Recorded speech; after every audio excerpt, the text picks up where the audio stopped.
now there's somebody making a decision that's going to change their life. The question is, did their morning prepare them for it? Let's find out. Mornings in the Lab with Keith and Friends.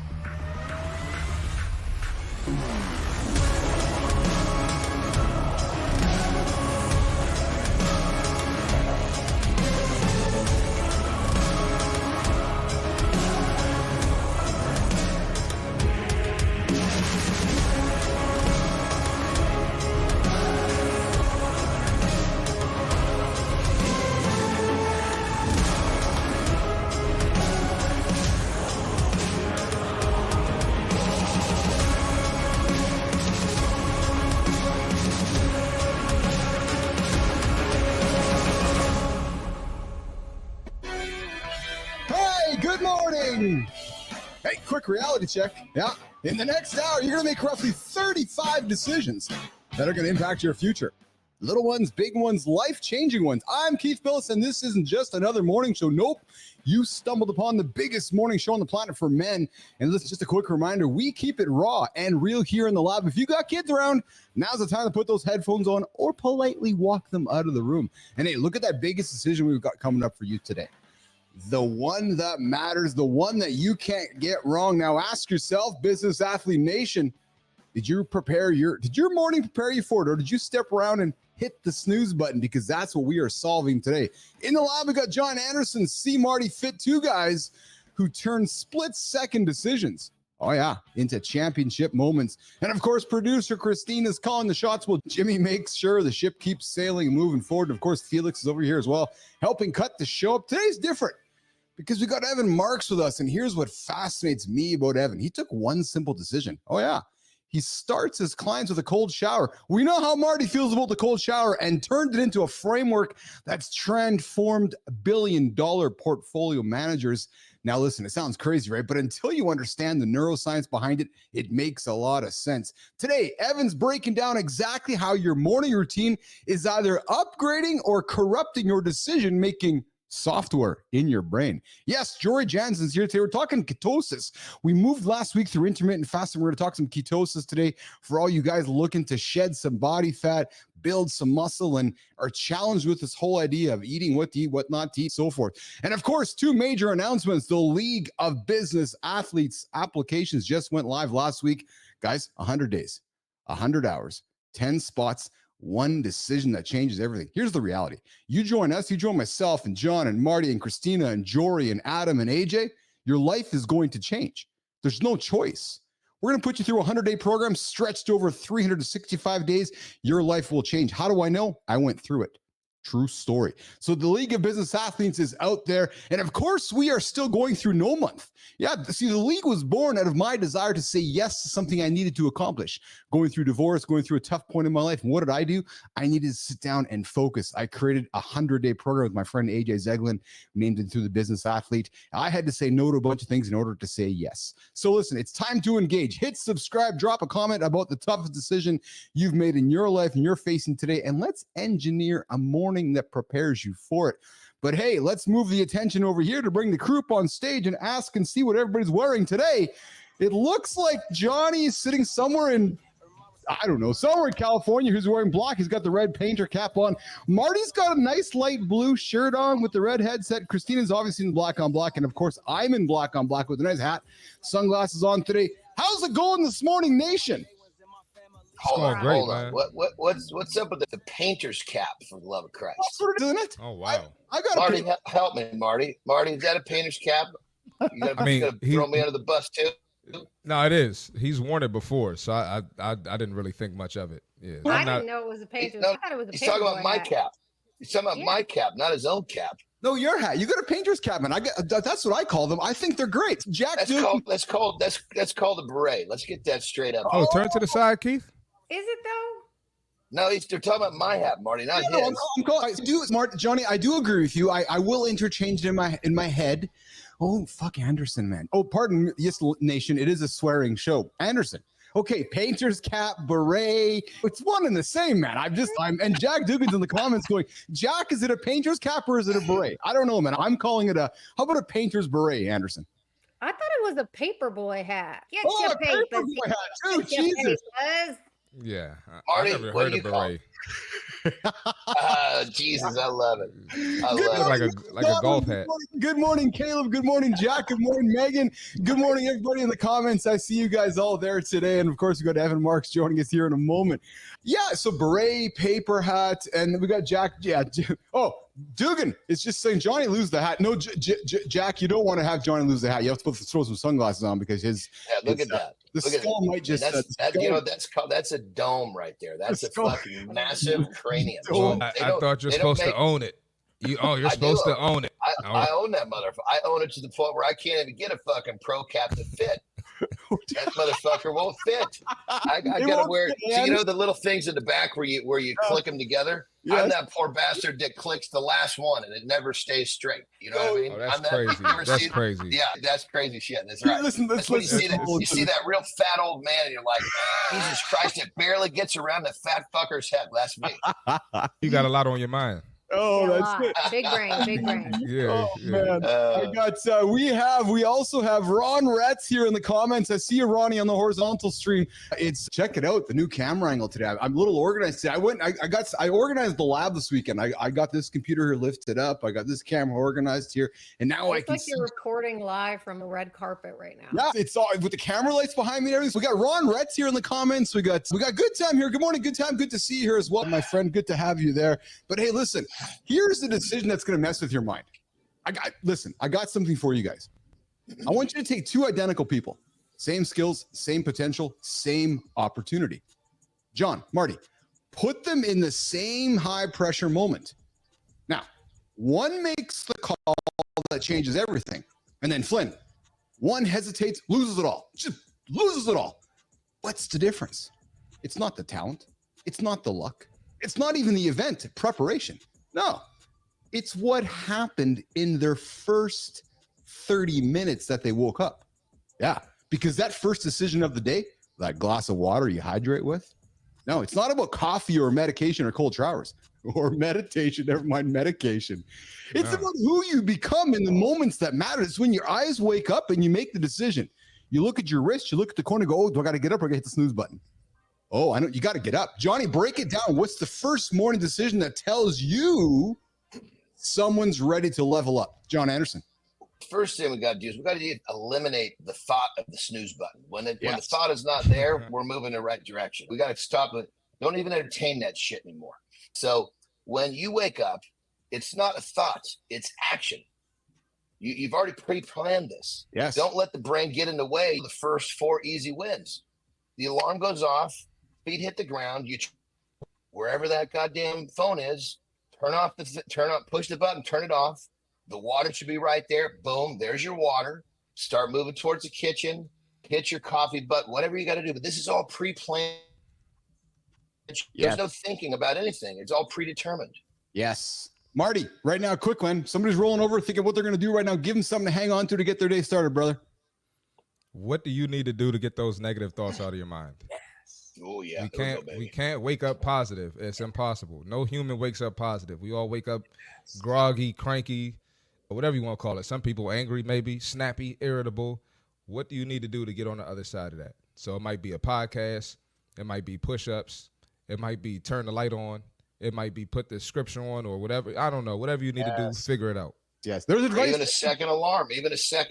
I'll use that off an alarm. Wake me up 1 minute later. That second alarm goes off. Says, "Hey, get your mind out of the gutter, dipshit. You're going down the wrong rabbit hole." That's one more, Keith. Yes, get it, brother. I do the second alarm, but my second alarm says, "Get your fat ass up," or "Get your broke ass up," or "Get your whatever, get your weak ass up." That works for me. I don't know. It might not work for some of y'all. You might not talk to yourself like that, but whatever message works for you, I do that. And coming soon in the Business Athlete Performance Lab store, custom buttons and sounds with John Anderson's voice. Get your ass out of bed right now, motherfucker. Coming soon from Anderson. Hey, as we continue moving on the show here, we're going to bring in Evan Marks here in a few moments after the accountability check-in. Flynn, I had a conversation this weekend with a friend, and we were talking about language.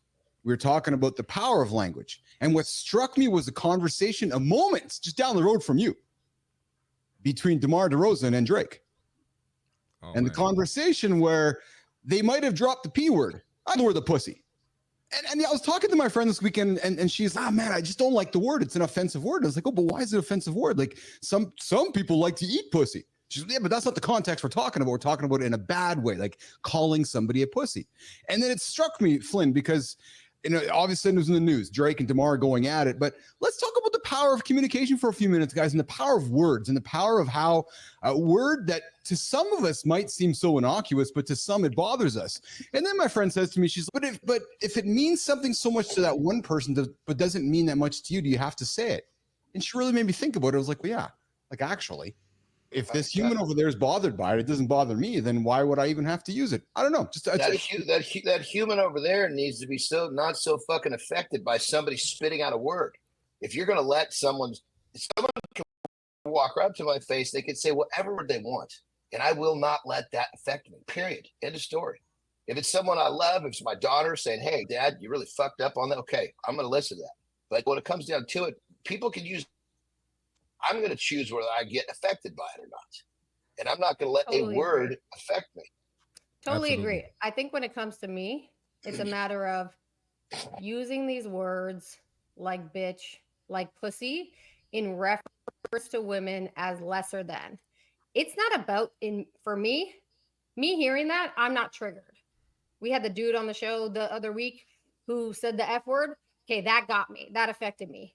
Hearing men say pussy or bitch as lesser than, it doesn't affect me. But what it does, it perpetuates a narrative that it means lesser than, because that's the context within which you're using it. You're using it in reference to lesser than. So the way that I see it is, if you have a wife, if you have a daughter, if you have women in your life that I know that you don't think of as lesser than, why use a word that perpetuates that ideal? And I got to be honest, guys, I was talking to my friend this weekend and she made me rethink about it. I was like, Ma, it's an interesting way to look at it. Now, I do hear your point of view, John, because you've taught me how to react instead of respond. True story, man. I every single day. You mean respond rather than react? Yes, 100%. Since I've met you, I have made it a daily awareness. Man, I focus on it. And so I was having this conversation yesterday and we were chatting about this and I was like, you raise a good point. Because I wouldn't want somebody referring, and I know, John, you won't, if you wouldn't want somebody referring to your daughters or Terry as a pussy or a bitch in a demeaning, negative way, your back would go up. You're like, what the fuck? So I'm intrigued by both sides of it. I really am. And I think for me, it's more so the teaching an old dog new tricks. It opened my mind to it because I in the past would have probably thinking about it in a demeaning way. But since this person approached me with this, and I was like, yeah, I got a daughter. I don't know if I'd want somebody degrading my daughter that way. It really made me think about it, John and Marty. And I was appreciative of this conversation. And like I said to this friend of mine, I said, if there's one thing I'm learning and I'm really enjoying about getting older, Johnny, is I'm loving this idea of proving the world wrong, that you can teach an old dog new tricks, because I love learning new things. And when let's just say that we're in a situation where, so this is a word, not a physical act. Somebody has a physical act against one of my ladies, they got a problem on their hands. Yes. Yeah. But if this is a word, I don't have to teach my wife. She understands. I've taught my daughters, listen, that person doesn't get it. You need to make sure that person stays over there. This is not a person you keep in your space. We don't waste our energy, our time with that person. They're uninformed. They're ignorant. We just get them out of our space. It's like we can choose to be affected by idiots, or we can choose to not be and keep them out of our circle. And pal, there's certainly something to be said for what you've said. I can't disagree with that. And I think that, so where I continue to go through it, sometimes it's just as important, I think, to look in our own mirror and ask ourselves whether it's what's bothering us. Is it the situation? Because I don't want to be respectful, because I never want to be disrespectful of how somebody's feeling if something's bothering them, right? Yeah, and I know you're the same way, Johnny. But to me, it's just, I think listen, it's not black and white. I'm fascinated by I had the same conversation about cultural appropriation with this friend over the weekend. And that's what I love about this show. And that's what I love about this space, that we can have these conversations around curiosity, right? Because maybe there's not a right or wrong answer, but let's talk about it. Marty, what's your opinion? Before I jump with the accountability check in, Marty. Yeah, no, I'm with John and Christina here. They both made valid points. My thing is too, though, leaning with Johnny on, not that I'm not leaning towards Tina, but I'm with Johnny on the. You're good. Okay, I just want to make sure. You got to have tough skin, and you got to realize too, even if these people aren't calling you these names to your face, there are people talking behind your back. So you've got to be okay with it. You got to just learn to accept it, and you can't teach every old dog new tricks. Some people aren't going to change. They're going to find a reason to continue to talk like that, and it's just part of life. Some people are just idiots. It is what it is. So one thing I'll add too, when it comes to my side of things, I look at it as not the receiver, but the initiator. Yeah. So I'm not actually looking at it as somebody who's having it called about them, or I'm just saying as a person who knows and is intelligent enough to know, in this case, there's a number of different cases, but pussy and bitch is a reference to women as lesser than. Me, in terms of the words that come out of my mouth, I'm going to be intentional about how they were used, not because they hurt me, but because they do hurt other people, and I'm an empathetic person. I know I can't control what happens to everyone, and I know I can't control what happens out of everyone's mouth, but what I can control is what happens out of mine and what I'm perpetuating or not by saying words that I'm saying. And on that level, I want to add to this that I still believe in what I said, that I will choose not to be affected. I've taught my daughters to be affected, but I will be the first person to say, I'm truly sorry if I said something to offend someone and I recognize what I said offended them, because I don't ever intend to offend somebody. And if I make a mistake, I will happily apologize sincerely. So it's two sides of the equation. You got to have both. You can't just say, oh, just everybody needs to have thick skin and then just be laying this shit on the table and fucking people up.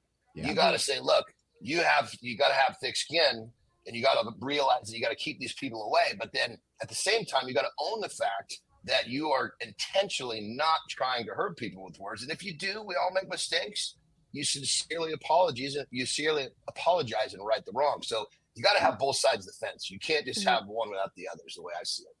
Great conversation about communication here in the lab from the conduit of communication. Keith Billis here, Mornings in the Lab with Keith and Friends. I love having conversations like this, guys. Come to the lab, bring your topic. Let's have a safe space conversation where we invite everybody and have the dialogue and discourse go round and round. Listen, Jimmy, we've got Evan Marks waiting for us. Let's get to the accountability check-in. We'll bring Evan in and keep the conversation going. All right, guys, listen, pull out your phone. Do it right now. Open up your calendar. Look at yesterday's decisions. Not the ones you told the people about. No, the real ones. The real ones you're doing. The ones that shaped your results. Yeah. Now, here's what nobody talks about.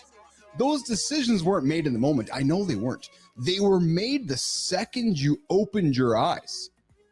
Not because your morning routine isn't just a habit. It's decision training. Every time you hit snooze, you're practicing hesitation. Is that the life you want, to hesitate? Every time you scroll first thing, you're training distraction. No month, the month we're in right now, November, no month isn't about elimination. No, it's about decision evolution. Yes, think about that. Decision evolution. So what low quality decision patterns are you ready to eliminate today? I encourage you, think about it. What's the first morning choice you're going to upgrade today? The clock is running. It's running. The next decision's coming. It's just around the corner. Listen, December's over there. January's over there. You're already behind. If you're laying here not moving, get up. I invite you to get up, because the only question you're going to ask yourself is, are you ready for the next decision coming in front of you? That's what it is. The accountability check-in. Every day, 8:18 Eastern time. Listen, if this is hitting different, good. I want it to hit different for you. Your decisions, they need an upgrade. That's why we created the show, the accountability show. Subscribe, share, keep making those same choices. It's your call, or you can make new ones. Send this show to somebody. What's going on, Duggan? Facing a big decision today, because sometimes one morning, it will change absolutely everything. All right, Jimmy, let's do it. Let's bring in our guy. Let's bring in the next segment. Going to flip everybody. Everything you think you know about morning routines, because we've got a guy named Evan Marks here. Now, Evan sent me a big package of information yesterday. He's like, hey, here's about me. I'm like, oh, yeah? Oh, yeah? Yeah, I have no idea what you're getting into, Mr. Marks. Evan is here, and he's cracked something fascinating. See, while everybody's debating the perfect morning routine, Evan's in the lab turning cold showers into billion-dollar decisions. He doesn't just coach performance. No, he engineers decision. Yeah, I'm just got distracted by my note over here, Jimmy. I saw your note, Jimmy. Evan gets distracted by, no, listen. Because we got Evan Marks here, he's cracked something fascinating. He doesn't just coach performance, he engineers decision-making environments that transform stuck into unstoppable. Evan, market victories, C-suite breakthroughs, they all started with one decision that changed everything. Evan Marks, welcome to the lab. What city are you joining us today from, and where are you making decisions from today? Evan Marks. First of all, can you hear me? Can Let you us see him. You can hear me? He's on horizontal. He's not on vert. All right, we're going to bring Evan on the vertical as well here in just a quick second here. Can you guys hear me? While we're doing that. Yeah, we can hear you, brother. We can hear you. I'm a Yes. technology idiot. My kids just left the school, so I was screwed. I'm the same way. I understand your pain. I understand. You're in the right spot, brother, because I'm side with you. Give me my fax machine back. I will have a sip of my coffee while we wait to bring Evan Marks into the lab here this morning. There he is right there coming up on screen here in a quick second. And we always like to ask the first question of every single guest what their morning routine is as we get Evan. So listen, Evan's worked in NASCAR. Dude, if the guy's worked with NASCAR pit crews, the guy can figure out the camera here, John and Marty. I'm just telling you. The guy's been on some of the fastest. We can't see you. Press where it says mute and stop cam at the bottom left. Tech tips from C. Marty on the vertical. Good morning's live. Good morning, good time. Good Look to at see the you. youngsters. What's the that? Youngsters. I love it. Marty's. I love it. He understands how to run this tech stuff. That's awesome. Good morning, Scott Brown. Good to see you in the comments as well. I love to see you guys there. Here comes Evan. There's Evan Marks. There we go. There we go. It was on the other. There was so many streaming things, guys. I'm literally. I can't believe I figured this out. By the way, killer conversation you guys were having. Yes. Thank you, Evan. Ever. People can affect how you feel, but never let them affect how you behave. Ever. What's your point of view on this, Evan? I'm assuming you're married. Maybe you have daughters, wife, or females in your life. I got 2 daughters, 14 and 12. And okay. Listen, words matter how we use them. We talk about emotional intelligence. It's fucking true. I mean, we're grown adults. Use your words properly. Understand the environment you're in. If you want to use the P, I curse all the time, but I know where I'm doing it. Yeah. I know the audience I'm with. I can talk to one client differently than the next one. But I have to be aware of one, how I want to represent myself, and also aware of how are they going to perceive what I'm about to say. Words matter. That's one. And two, we all have feelings. We're emotional beings, right? We all experience. However, we're able to become conscious of how we want to behave. Mm-hmm. That's called evolving. Keith, you could say something to me that I'm offended, but if I put mental space between how I feel and how I respond, like John, you were saying, you tell me that's not freedom. Come on, baby. I can't control that. John, you could say something to me that hurts my feelings. I'm a human being. I think I'm a tough guy, but you'll never, ever see me bite back, ever. That's an amazing quality, brother. Because so many people don't have that. They react rather than respond. And that's where difficulty comes from. That's where confrontation comes from. A lot of times it's just a couple of quick responses a couple of quick reactions that make a big problem. When if those people slowed it down, took a deep breath, and had a couple of responses rather than reactions, it could have just been worked out and everything would have been fine. And by the way, John, it's not, if you come at me, it's not you doing it. It's somebody in my past. When you talk about psychoanalytical, it's like, how can you, John, affect me right now? I don't even know you. I love your hat. I love your glasses. Obviously, jacked beyond belief. But how are you going to affect me? I don't even know you. However, that's exactly right, brother. It's exactly right. I shouldn't be able to pierce your armor. That's perfect. You know what's and you're my father, my brother. You're somebody in my past that got me. It triggered me. We're not Teflon, but we do have control. What's timely about this, John and Evan and Marty, is that you guys are in America right now, and I'm here in Canada, so I really don't have a say in this at all, frankly, but I do want to offer this. The timeliness of this conversation is extremely important considering what's happening in your backyard this week, right? So just because one might wear a red hat or a blue hat doesn't mean that you hate the guy. It just means you might have a disagreement on somebody's policy. Just because Evan doesn't know who John is, but John's like, yeah, I like this color of Kool-Aid instead of that color of Kool-Aid. It doesn't mean that Evan has to hate John. It just means that John just might like a different Kool-Aid than Evan.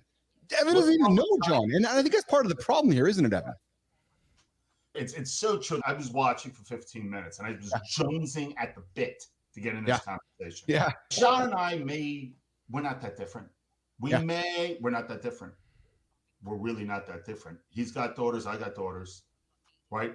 Politically, maybe think about things a little differently. That's programmed, right? But you're telling me that kindness with intensity doesn't win? Fucking bullshit, dude. Of course it does. So you're telling me that I don't want the best for my daughters and John doesn't want the best for his kids? Of course he does. There's not a common denominator that him and I both live on? Of course we do. Yeah. Yeah. You may think, I don't know, whatever you think that's going on. But it's policy, Evan. That has nothing. You don't think someone's going to have a story, Ev, I need your help. If I'm a Republican, Democrat, whatever I think, I'm there. Exactly. I'm fucking there, man. I got you.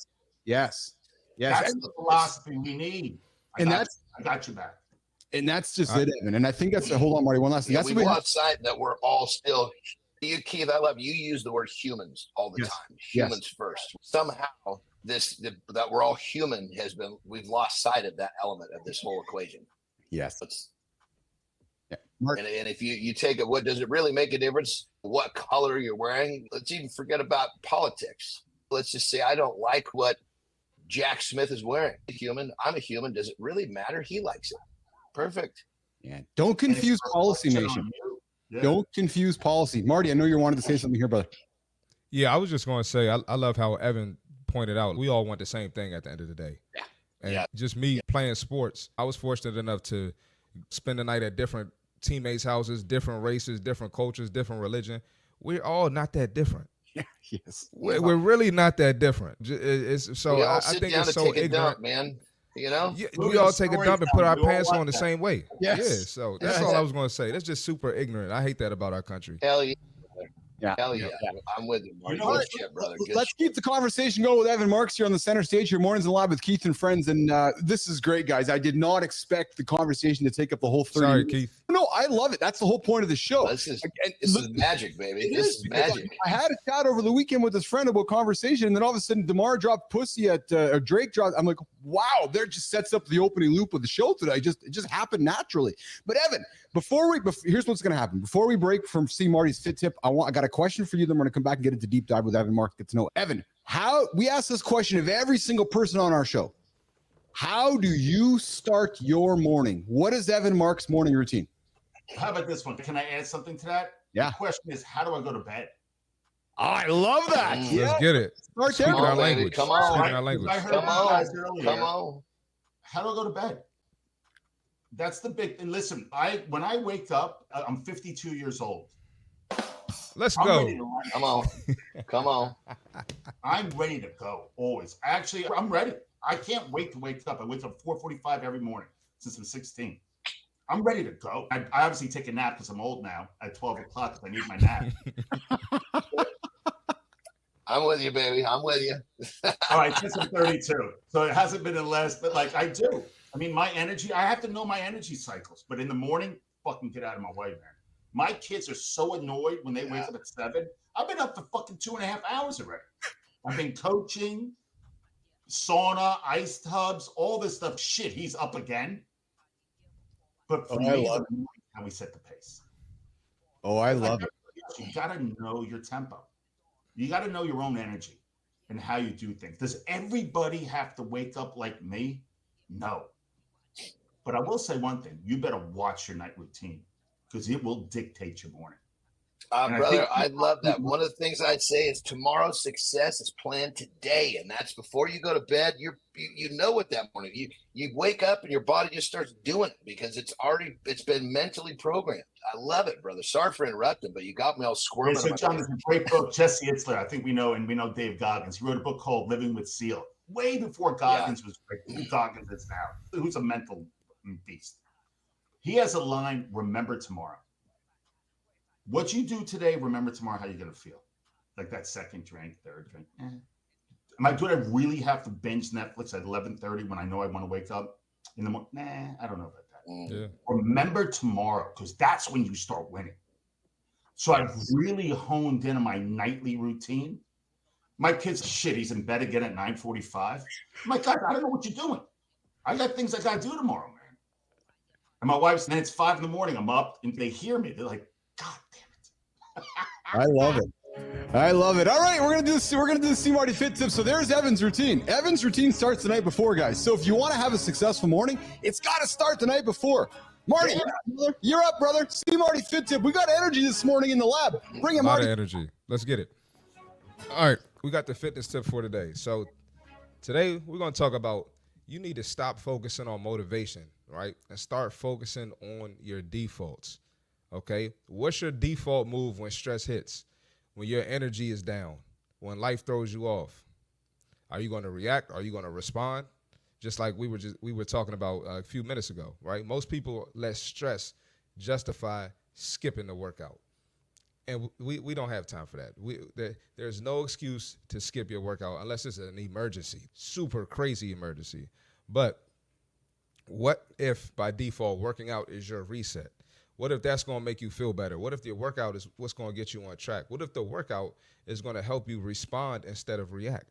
So instead of reaching for the couch, going to binge watch Netflix, grabbing the drink, going to the drive-through of the fast food restaurant that your personal trainer told you to stop going to, right? Instead of doing that, use movement as the first response to a burnout, to a bad day, to just business throwing you off, family issues, whatever it is. So make it a rule. When your mind says skip, your body says go. Still find a way to get to that workout. Still find a way to push through even when you don't feel like it. And guess what? You're going to feel better after the workout. You're going to be glad that you went. Nobody ever regretted going to a workout when they didn't feel like it. So your default mode is going to shape your results way more than any little boost of motivation. We don't talk about motivation here. We talk about discipline, mental toughness, and resiliency. So rewire that default, make fitness a stress response, and watch it become the most powerful habit in your life. That's the fitness tip for today. Marty's bringing that energy along with Evan and Johnny and Flynn and myself this morning. Absolutely. We're going here. We got it rocking. Marty's got a big day ahead of him today. We're all excited for Marty and the family here. Marty's got a massive day in front of him here today. So eager to keep that momentum going. All right, let's go deeper with Evan. We've been talking with Evan on morning routine and night routines and what time to go to bed at night and so forth. But listen, because morning routines just aren't about productivity, they're about prepping for the moments when everything's on the line.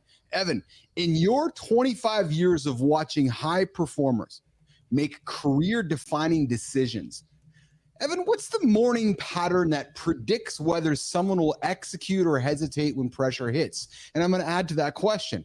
You said that it starts the night before, but when you sit down with the client for the first time or the second time, is that the first question you ask them, which is, hey, Keith, do you start your morning in the morning or do you start your morning the night before? Evan.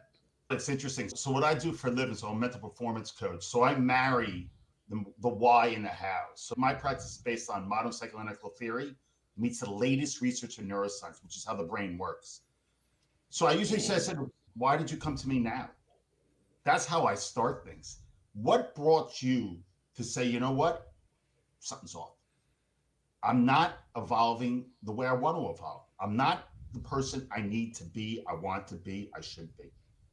So it's interesting because I'm going to geek out for a second, but our learned behavior, our circuitry in our brains is pre-programmed from our caregivers, from the environment we grew up in. I want to know that. I want to do a little scuba diving to understand who I'm working with, because we all have different starting points. I can't say here are the goals because you probably never obtain the goals you want to do anyway. So I want to know what behavior we need to change, because, and it's so, it's great how you guys started. We're all emotional beings. You're allowed to be nervous, frustrated, ashamed, embarrassed, name it, fear of. But how do I attach a new behavior to the fear of being nervous, ashamed, embarrassed to create a new experience for you? And what that does psychologically, neurologically in your brain, we start to rewire. So Keith, I want to know where I'm starting with. Where are you in this journey?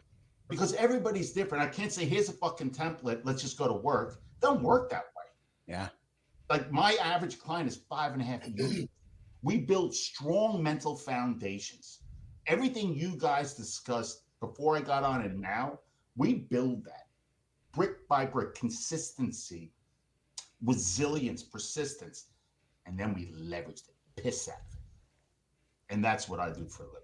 Hey, dude, you drop brick by brick, you might get a cease and desist order from Bill or from Adam, because I dropped that in my post yesterday and I got a letter from Bill and Adam. Cease and desist for using brick by brick. Sorry, Adam House, just saying it, Evan. Adam, I love you, brother. You know I do. But literally, the thing about brick by brick, Adam House Senior, love you. But it's one of those things where cement's got to dry. Yeah. And just because you did it once or twice doesn't mean the brick's laid in. It's that repetition. People always ask me, Ev, when am I going to see results? You know what I said? I said, I have no idea, no clue. What do you mean you have no clue? I said, but I'll tell you one thing. Today and in a couple weeks or whatever from now, it's going to look a lot different. It's really just, I always talk about, Keith, about you have to slow down in order to speed up. But slowing down is not taking your foot off the gas. It's really the art of intentionality. Be fucking intentional, man. Yeah. Be intentional with your morning routine, with your evening routine. What you want, be clear. The path, Marty, what you were saying when we took that break about training and stuff like that, that's intention. Like, you may not see it on Wednesday, Thursday, Friday, but when you start to see it, it opens up. Because progress is so elusive sometimes. As a coach, I see it before my client because I observe, right? I'm the outside looking in. But you start to get intentional. All of a sudden, and I did a podcast a couple of weeks, you look back, you're like, get the fuck out of here. Yeah. How do you get here? And then, bang, it starts to leverage, right? Because 2 and 2 and 4 means nothing. 4 and 4 and 8, nothing. But as you start to go, you're like, man, this is awesome. And what happens then? It goes even more. Evan, you've mentioned the relationship between physical challenge and decision confidence. Now, let's lean into the neuroscience with this. This is where you come from. What happens in someone's brain, Evan Marks, when they start their day conquering something that scares them? You've been there. You've got clients. You get up and you're like, oh, fuck, I got to go to a meeting today. I'm scared of. I got to go for a run. I got a big lift. And let's not get caught up in defining scares. There's an emotional reaction. A person's waking up and they're hesitantly getting through their morning. What happens in that person's brain when they start their day conquering something that scares Evan Marks? Remember, it's not the result, right? There's a great Harvard research out that when we're result driven, we can significantly diminish our skill set. So how do we tie that research into what's going on in the brain? Dopamine, serotonin. Yeah. It's not the fact when it's over that you get that dopamine kick. The reward actually is in the doing of it. Yes. It's a journey, baby. Yeah. It's the journey of it. I go, ooh, whoa. Like, so cold showers, right? You guys mentioned earlier. I've been doing it for 15 years. I fucking hate it. Hate it. But what happens, dopamine levels last for 6 hours after you get out of one of these cold showers. I think it's 2 or 3 minutes. It's just boosting. It's not even that. It's the fact that you walk out like, why did I just do that? But you did it. 3 minutes. You're telling me when you go scrolling your phone for 29,000 minutes a day that it's 3 minutes and it changes, first of all, neurologically in your brain, but it changes what you believe about yourself. Nobody wants to take a cold shower. But when you do, what else am I capable of doing? That's the whole fucking process behind that. Whether you're a CEO, athlete, trader, I don't care where, founder, when your belief system starts to change, it's a conscious, intentional act. I think we're all saying the same thing. Yes. When you start to confidence, consistency with evidence builds confidence. Fucking bang. Performance equals potential minus interference. We start to navigate that simplicity with repetition. Evan, I say this often to folks who come to me and say, yeah, I want to start a business. I'm like, oh yeah? Why don't you go run a marathon or climb a mountain or go do a bodybuilding competition first? Oh, why would I do that? I go, so if you can commit to 100 days or 120 days of that first to go save yourself thousands of dollars, because it's not going to be fucking easy. And that's why I love doing endurance sports, because it's about a mental game for me. I talk with Johnny and Marty about it all the time. If I'm going on to a 60, 90-minute run or a cycle, it's a fucking 90 minutes of torture. Why do I do it? I hate it. But it mentally makes me strong. And that's what business is. That's what my whole weekend's been, thinking about business. So I often say to somebody, before you go into business, go and fucking run a marathon or go climb a mountain or go do bodybuilding like Anderson, because if you can get through that, then come back and talk to me. Evan, comment on that. I know it's so cliche, but cliches are true for a reason. Yeah, it's so true. The greatest feeling of all, it's not the fear of rejection, embarrassment. It's actually the fear of regret. Yes. So that is the most intense. Now, why is that so? Is that, and Keith going to me say, what happens if I fail? Yeah. Hold you back. Yes. What happens? I invest in businesses, and I don't pick secretaries left and right. But if I get 2 of them out of 40, I'm good. So it's almost the fact that, like, I may fail. But what if? And Keith, you said something else. The art, I'm doing a TEDx about curiosity. Curious. What happens if I win? What happens if I actually pull this shit off? Yes. Yes. Mm-hmm. But what happens there in the brain is fascinating stuff. Is that I can't, I won't. Like, what does like Yoda say? If you can't, you won't. You try. Whatever the hell he says. What happens if? What would it feel like? What would it look like? So now in your brain, it's almost like I can't, I won't. You know, because curiosity in its purest sense is information seeking. So if John Anderson goes, what would it look like if I formed the greatest coaching, gym, whatever you do? What would that look like? So now, as opposed to, well, I don't know, what happens if? It's because it opens the gate to, obviously you may fail, no shit, but you may win. You know, and on that level too, brother, going back to what you're saying, so first off, I agree with everything. And when you're talking about belief, when you walk into a room or anywhere and you are confidently knowing that you're willing to make the harder decisions, you're willing to do the more difficult shit than the people around you, it puts you in such a pole position to just do what the fuck you want, because you know if you land on your face, you'll be the first one back to your feet. And if you can live your life this way, the world becomes your playground. Because you have evidence, John, that what's right. Because what happens is, and this is all psychoanalytical, what happens if I fail? We start going down these fractals. My wife won't love me. I'll lose my house. I'll lose this. We start going that way, right? That's just a normal way. Because remember, we're wired as humans through evolution, survival first, instead of thriving. But we know now through the greatest research in neuroscience that we can't take the pendulum all the way to thriving, because it just doesn't work that way. But the words we use, like you guys spoke earlier, the behaviors we consciously choose, we could take that pendulum and get it more to the middle. Brother, oh my God. The word failure, in my own mantra, I either I succeed or I learn. I love that. It's true, because though. All failure does is give me a better position to try again. So I learned. Failure is part of the process. You cannot succeed without lots of failures. You cannot succeed without a lot of learning. So why not just take that fucking word and rewrite learn over the top of it? And then everybody stop fucking flipping out. And I agree with you, John, right? The learning side of that is, listen, you could be a fool and keep failing because you're doing the same fucking thing over and over because you're a moron, right? Because you're not learning, you're not being introspective, you're not reflecting. Like, then failures are right because no, it's not. If you're not learning and keeps making the same mistakes, it's not going to work for you. Isn't that the definition of temporary insanity? Repeating the same 100%. process, hoping for a different outcome. That's when you call a technical timeout. You say, wait a second, okay, something's wrong.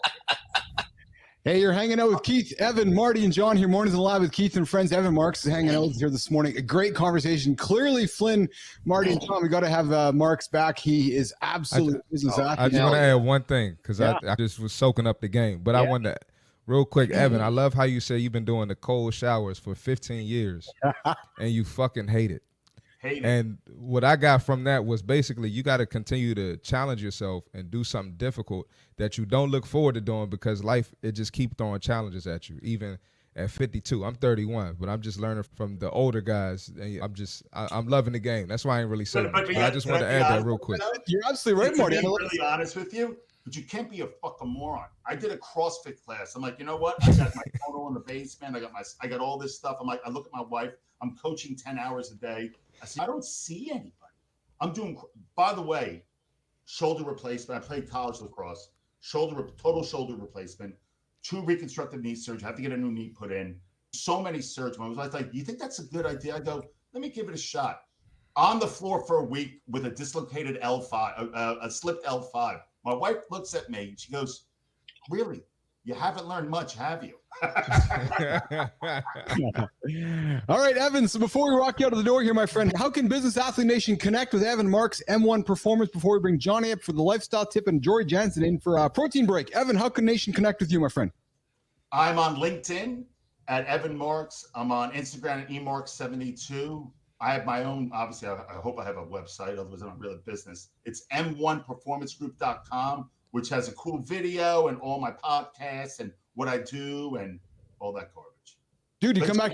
Can I leave with a leaving note? Yes. We all have the power to choose. Yes. Just give yourself a little bit of fucking mental space. That's it. You'll start really forming new experiences. Just take a breath. Take a breath. The power of intention. Evan Marks, M1 Performance. Evan, you come back, hang out with us again sometime, will you? Any day of the week, brother. Hey, thanks, Evan. Appreciate you, man. Everybody and Keith, that El Guapo, I'm telling you, man, I appreciate you inviting me on. Brother, I just got to say, bro, you're a fucking rock star. Keep this shit going, man. I love it. I appreciate that, brother. We're going to bring Marks back. He's going to be a hit. I can tell he's a hit with our audience. He's going to be a hit with our audience. He's back. Evan Marks, M1 Performance. Go check him out. Johnny Anderson, the lifestyle tip. Jory Jansen's up next with the protein break. We're talking ketosis. Evan, if you want to stick around, you're more than welcome to, brother. I love ketosis, man. I haven't eaten yet. Yeah, I don't eat for 5 days sometimes. Yeah. If you want to hang out in the green room, hang out. We'll bring you back on for the next segment as well. I got an hour. Yeah, I love this shit. Right. Hang around, Marks. Johnny, you're up, brother. Let's go. All right. We all know that life can be a son of a bitch sometimes. It just feels like at different points in our lives, it just feels like everything is working against us. Remember this. An airplane will intentionally choose to take off into the wind. So what you got to remember is don't run from the resistance. Don't run from the forces that are coming at you. Run to them. When you push into these challenges, this is where you're going to have the big rewards.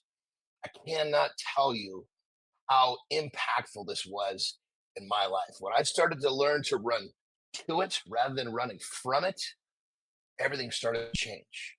I know it's counterintuitive, but trust me when I tell you, give this a try and you will see some major fruits from your labor. And once you see this, you can't unsee it. Once you ring this bell, you can't unring the bell, and life will be forever changed. Rock and roll. Lifestyle tip of the day, every single day, 8:45 Eastern time. Give you something to rock and roll, guys. All right. Hey, we got this one coming up here. There's the GOAT. Yes, Jory Jansen joining us this morning from Winnipeg, Canada, our resident nutritionist, dietitian, food expert. And Jimmy, if Evan's hanging around, we can bring Evan up for this one as well. We'll keep Evan in the conversation here. But Jory, last week we talked intermittent fasting.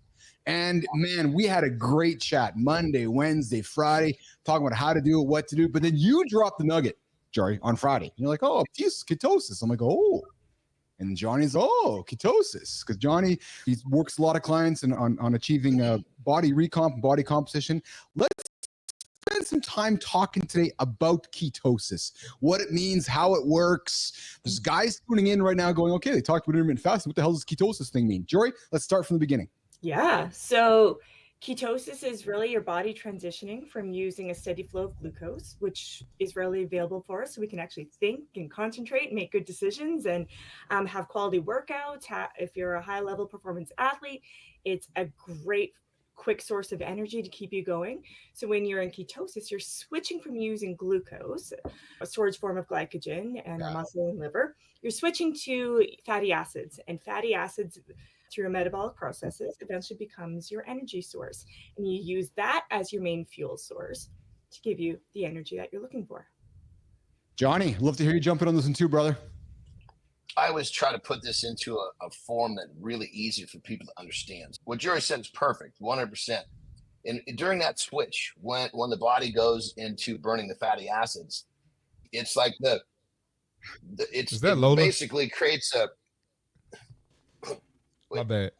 Basically, as the body does this, right? It's almost like the exhaust is a ketone, and the brain senses this and goes, "Hey, I don't know what the hell that is, but that is really user friendly. It feels really easy to use.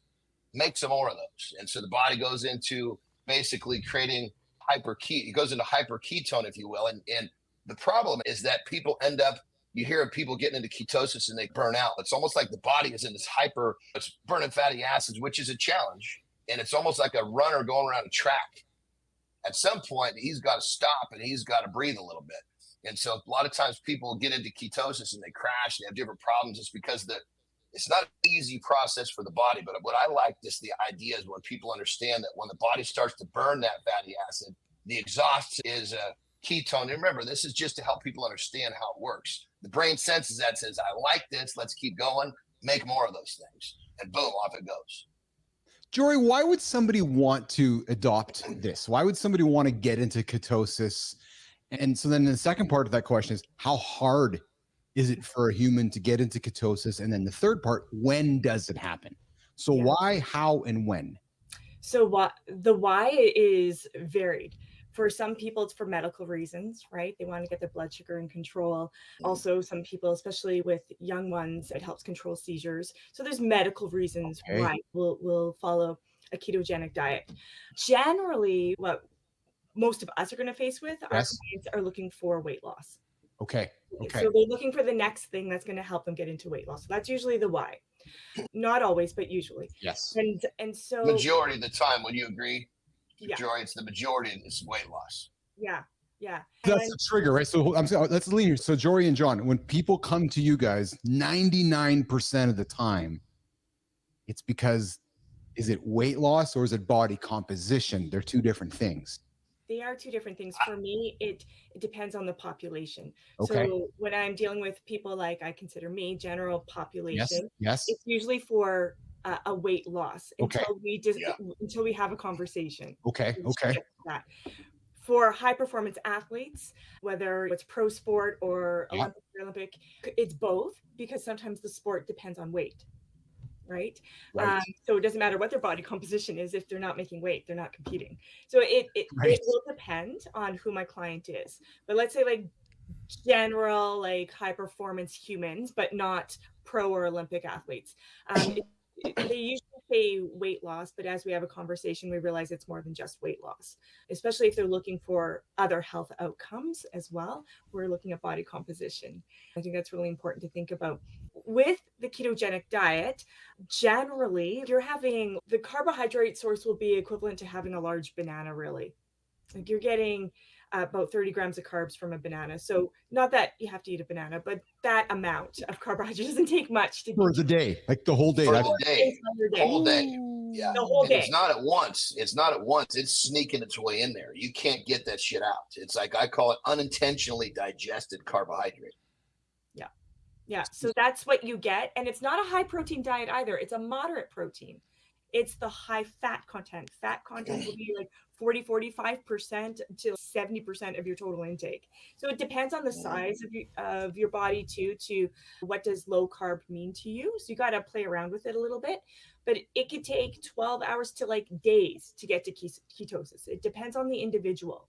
It really does. And so you have to really play around with it. You're going to feel, for most people, are going to feel pretty crappy for a week to 3 weeks of like flu-like symptoms, because your body's adapting. It's getting used to this new source of energy that you're trying to use to create these metabolic changes. Johnny? Yeah, excuse me. A lot of people think that a low carbohydrate diet is keto. That's so not the case. Your protein, just keeping your protein high, in most cases, is going to keep somebody out of ketosis. And so just remember, just like Jory said, the protein is not a very big part of a keto diet. The fat is the majority. And so for those of you out there that think you're going to just drop your carbohydrate and you're going to be in a state, you're going to drop yourself into ketosis. Sometimes it'll work, sometimes it won't. Everybody's very different how it happens. But just remember, if you're truly wanting a keto diet, your protein is fairly low compared to just dropping out your carbohydrate. Marty, is this something you talk with your clients about in your world, Marty, on the athletic side? Not really. I didn't realize how much of your diet was fats when you're trying to get in ketosis. I didn't realize that. I thought it was high protein, but not really, because most of them are focused on body composition and building muscle. Yeah. Keto isn't really something we talk about. They run it across my plate. I've done some research, not really. Not with my clients. Yeah. Mm-hmm. So listen, Marty's got to rock and roll, brother. I know you got to rock and roll out of here. So we're gonna say goodbye to Marty here in a quick second. But Jory, I want to keep you for an extra minute if you don't mind, because you said something which really stuns me. Not stuns me, but makes me curious, and I think audience would be curious as well. And then Johnny repeated it. Like, ketosis doesn't happen instantly. Like you said, it could take up to a couple of weeks, and people are like, "Oh yeah, I'm in ketosis 3 days later." No, you're not. And I'm bringing this up, Nation, because I've been there. I've been the guy who's tried fucking everything, yo-yoing, macros and ketosis and not eating. I can see you now, man. I've done all of it. I've done all the bullshit. So you try to get ketosis in days, right? Yeah, it's really got to do with how efficient your body is with burning the fatty acids. So everybody's so different. Yeah. But those symptoms of feeling like crap, which again, remember in previous series, I said, if you're going to start something new, make sure it's the right time. If you're starting a new career path, maybe wait, because your body is adjusting, right? If I think when I was a brand new mom, like it took like years to be normal. And I don't know if I've ever been normal again. When you try these things, and the research shows that after most of whatever it is, whether it's ketogenic, whether it's paleo, whatever it is, once you reach that 6-month mark, there's no difference between any of them. Oh, man, good stuff. Jory Jansen, you're always dropping nuggets, man. You get my brain just flying. You come in here, you leave, and then my brain goes all day thinking about things to talk about and ask. Man, Johnny. One more thing. We got to drop one more thing on the keto thing, because people say, "Oh man, I'm going to do keto. I get to eat all this fat if they're properly informed." Yeah. And of course, people are looking at the fucking fat that is terrible. So let's just say keto or not, you eat that shitty fat, you're going to feel like you got the flu no matter what. So when you do this, you got to be a little fucking sensible about your fat choices. You can't pick a bunch of heavy, like really toxic fucking fat sources. If you actually will use try to really lean on your essential fats primarily for your fat sources, your body's going to react very differently. Hell, if I took and switched my diet to say 70%, like I was going to go to keto, and then I picked the average American's choices of fats, fuck, I would feel terrible. No shit, you're gonna feel terrible because you eat that crappy food. It doesn't matter what you're following. Your body's toxic. Yeah. At the end of the day, you know what? High fat, high protein, those keep you feeling fuller longer. So I'm not surprised people will see an initial weight loss, not necessarily body composition, but weight loss for sure. But yeah, we're looking at long-term. This can be hard for some people. It's increasing bad cholesterol, decreasing good cholesterol, the HDL. So that can lead, if you have a family history of heart disease, consider exactly what fats are you putting in. If type 1 diabetes, I wouldn't go there. Type 2, with some assistance from your medical team, maybe give it a whirl and see if you can get some of those changes rather quickly that you're looking for, but then look for something more sustainable long-term. So that way your family still likes hanging out with you. I love it. John and Jory, do we need to keep the conversation going on Wednesday about fat? And I know it's so cliche and simple for many, but maybe not. Still, people get confused by fat. And I'm only going to ask because John and Jory, are people in 2024 still fucking confused by fat? John? Yes. I don't. When it comes down to it, people don't recognize that there's fats that your body is welcoming, and there's fats that your body's going, "What the fuck are you doing?"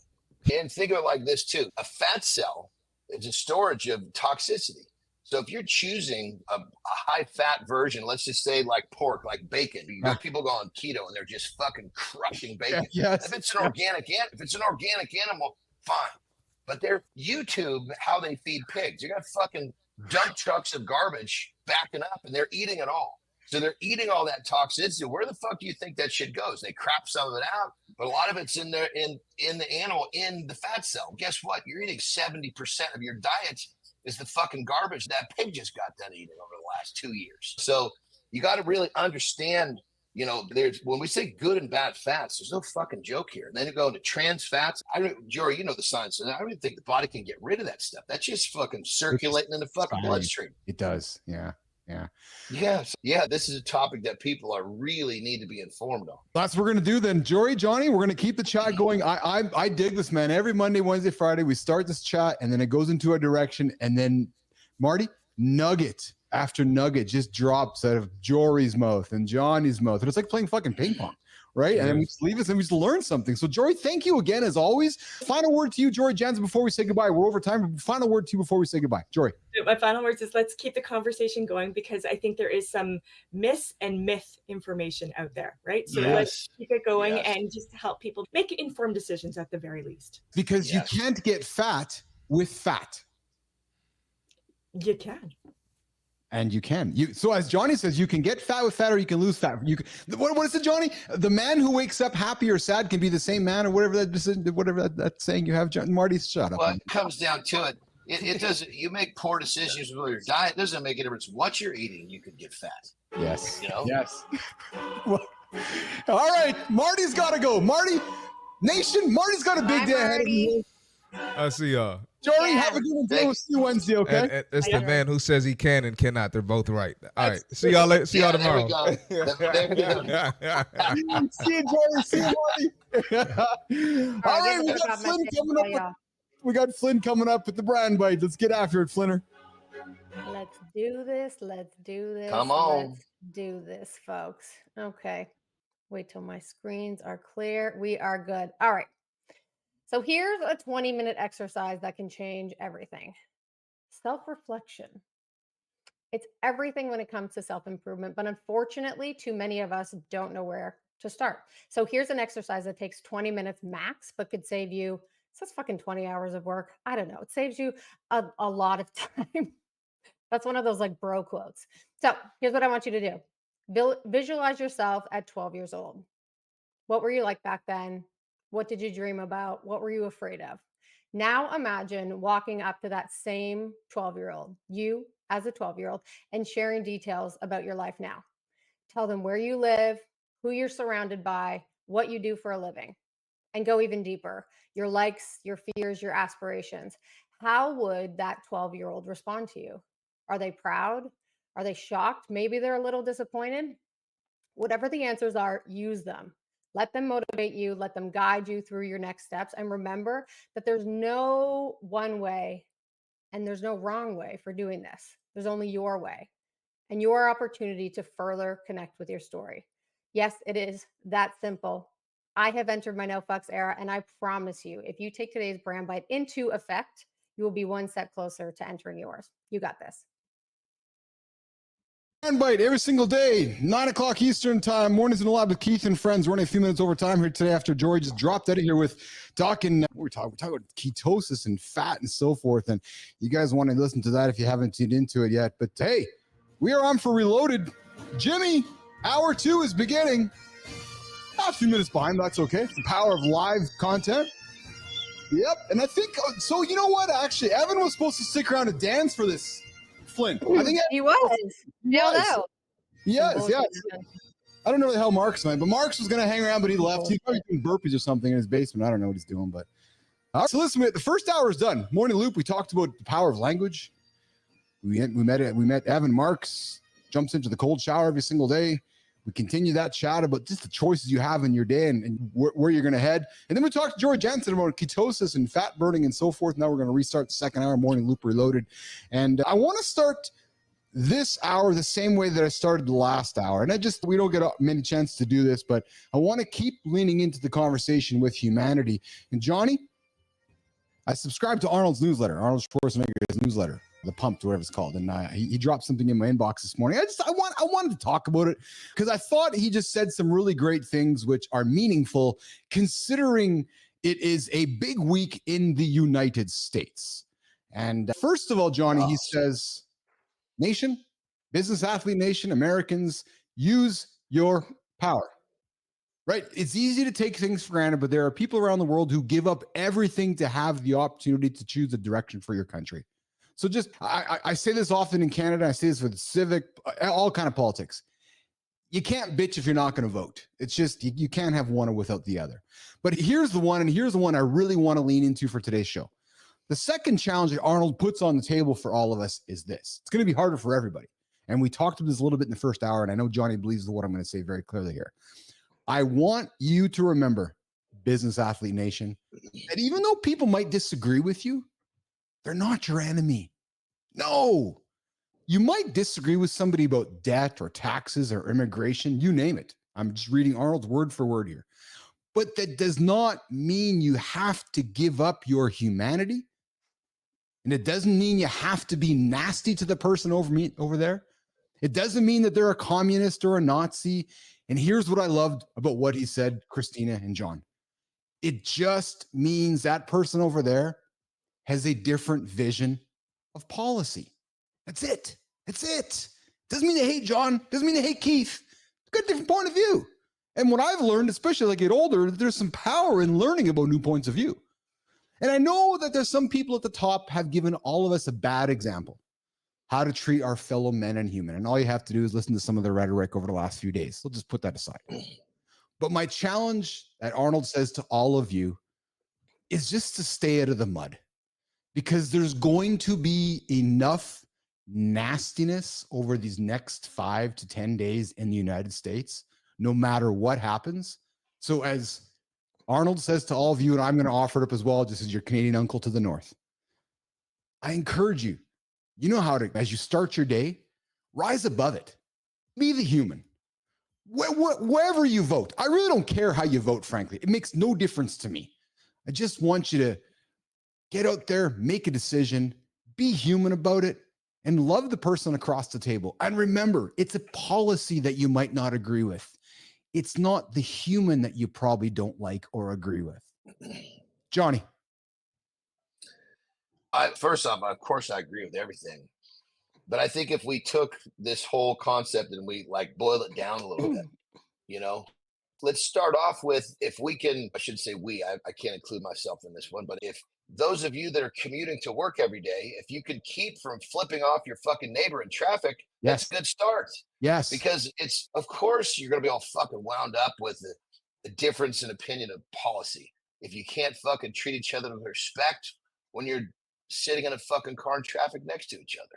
Yes. And so I think it's got to go. I so agree with everything, but I think if you get to the roots of it, I think then all of the things that we see that are above ground are going to start to change. And unfortunately, somehow, some way, everybody's gotten so goddamn wound up tight, and the word hate is thrown around like it's like I don't think that word should be part of someone's vocabulary. Dislike, there's so many words you can use to describe it that doesn't prompt that direction of your mind. But either way, I so agree, Arnold. And on that level, I think the place to start is with the easy shit, with the stuff, just treating your fellow man with respect in the goofiest little situations, in the grocery store, in line, when you're in traffic, when you're buying coffee. One thing I love is when I pass somebody and I address, hey, how are you? And most people are not used to that. And they're like, I'm great. How are you? When I'm on the telephone, like if I call in the bank, I need some help, and I don't know this person.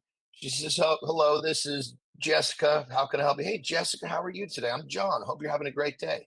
There's a little pause. She'll go, hey, John, I'm having a great day. And she's so used to dealing with pissed off people. I can give her a little respect, a little joy, and that shit spreads like wildfire. If people would just recognize that we can actually be kind to others, and it's a different world we live in. It's crazy what you said that, Johnny and Flynn, I'm going to bring you up here, is that Johnny said something that we all do throughout our days. And again, the point of this show is to create aha moments for people. I'm hoping somebody heard John and they're going, yeah, you know what? I got to make a phone call right now and I'm going to ask the person how they're feeling right now. Christina, it's just those simple things, right? Those simple things, Christina, that we often get so caught up in. And Evan talks about intention. And I know we're talking cliche and hoo-hoo-hooey, but man, when Johnny intentionally asks the human on the other side of the phone how they're doing, the power of how John's affecting that human, Christina? Sorry, Chris, go ahead. Forgive me. It's yes. bringing humanity into interactions again. It's about like we so easily go through our day with this monotony of I just got to get it through the day. I just got to get through it. I don't have time to ask anyone how they're doing.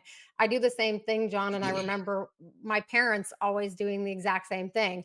And you're right, there's always a pause, and then there's like a I don't really know what to do with this. And then there's sometimes a response, but oftentimes it's they also are like, okay, get to it. Do you even mean this? Are you just saying it? I think the point that Evan raised that like really hit with me is that so much of the anger towards someone else is really not towards that person at all. It's towards people in our lives that have hurt us. It's towards the situations that are out of our control that we wish we could control. It's towards all of these things that are triggering us that are always about us. They're not about that person or that individual.